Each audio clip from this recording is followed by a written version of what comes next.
This is Apple's flagship iPhone lineup, and this is the iPhone 15 Plus. And next year, Apple will be killing it. Here's why. First, let's backtrack. These are the new iPhones, the iPhone 6 and the iPhone 6 Plus. Apple introduced the first Plus iPhone in 2014 with the iPhone 6, the first iPhone to come in multiple sizes. And this generation of iPhone became the best-selling iPhones of all time, selling over 222 million units worldwide. To put that into perspective, if you take 100 people at that time, 3 of them would have had an iPhone 6. Now, that might not sound like a lot, but the only phones that sold better than the 6 are Nokia phones that look like this. Anyway, Apple realized that making more iPhones and bigger iPhones was a success. So for every year after that, they released 2 flagship iPhones in different sizes until they sold 3 iPhones at a time, then 4. In 2020, Apple did something different. They had already rebranded the Plus model into the Pro Max, but then they went back to the drawing board and released this. The iPhone 12 mini. The dream phone of many, going small instead of big. Size doesn't matter, Apple may have thought, but really, it does. Although many praised its flagship specs and a tiny design, it didn't sell well. After a 2-year run, Apple killed the mini and replaced it with the iPhone 14 Plus. Now, Apple's selling 2 big phones, one for the entry-level flagship and one for the pro level. The Plus brought the best battery life ever in an iPhone, which the mini just didn't have, and they continue selling it with the iPhone 15 Plus. And rumor has it, the next iPhone 16 will also keep the Plus model, but not next year. This is the iPhone 17. The iPhone 16 isn't even out yet, and we already know a pretty good chunk of info about the 2025 iPhone, and one major change is that the Plus iPhone is gone. Now, this could be because of a wide variety of reasons. Number 1, the iPhone 14 and 15 Plus have been the worst selling iPhone in their respective lineups. The same problem the mini had, which is the same reason why they killed it.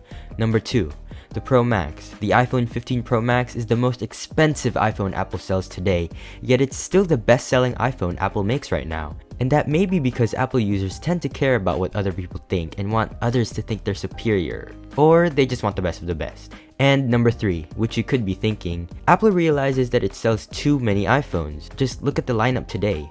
Apple sells 7 different iPhone models, so even though there's an iPhone for every price point, it's still really confusing for the consumer what to choose. But the reason why reason number 3 isn't right is this.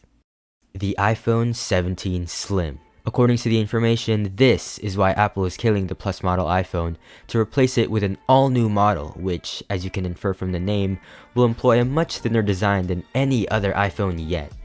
The new iPhone will also feature a smaller 6.6-inch display and a light chassis allowed by the use of aluminum. It's a part of Apple's new initiative to make all their products thinner again, not just the iPhone, but also the watch and the MacBook. But if we look at the iPad Pro, thin means premium. So with that logic, this slim iPhone should be placed at the top of the iPhone lineup. And that's exactly what the rumors say. The most expensive iPhone ever, even more so than the Pro Max. What shall we call it? Well, the iPhone 17 Slim could actually be the iPhone 17 Ultra. The Ultra iPhone that we've been waiting for years.